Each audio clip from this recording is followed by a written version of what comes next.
Okay, let's talk about one of my favorite companies, and that's Century Communities. Take a look real quick at the regions in which they operate. Here are some statistics. What really stands out is that low PE ratio, 9.18. Here you can see actual earnings per share charted against expected earnings per share, and you can see the spread is widening. I'm describing CCS as a deep value play, even though there's a 246% run up last year. But remember, that's overstated because of the COVID recovery.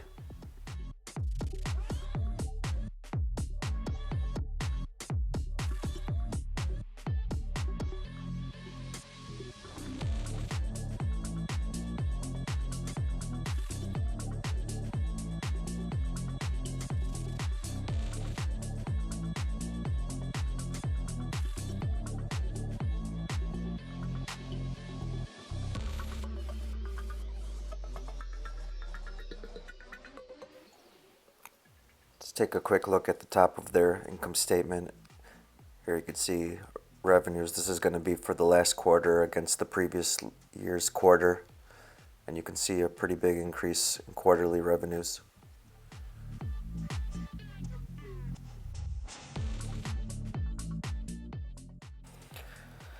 Okay, let's look at operating cash flow for the same period.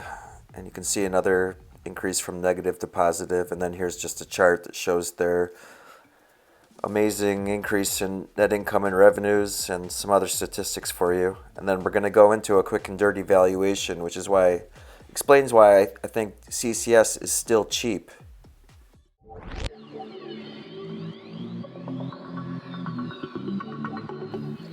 Most of this is a recap, and you can pause the screen if you need to, but look towards the bottom at the implied multiple EBITDA of 6.1, and that's pretty low for a public company, even a relatively small one like CCS. And then look at the market cap of 2.78 billion, and then if you add 285 million to that, that gets you to a rough estimate of their enterprise value. It was something like 3.1 billion. But here we've got an equity valuation of 3.1 billion. And we got that by applying the net income margin to projected revenues to get projected net income.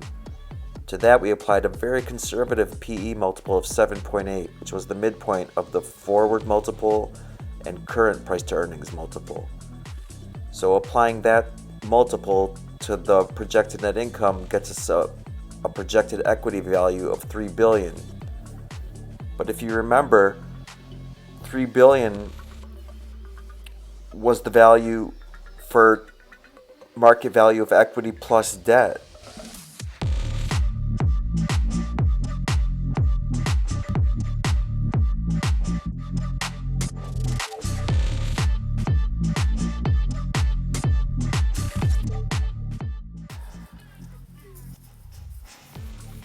Based on that equity value of about 3.1 billion and 33.8 million diluted shares outstanding, we've got an equity share value of about $92 versus the prevailing market price of $74 a share.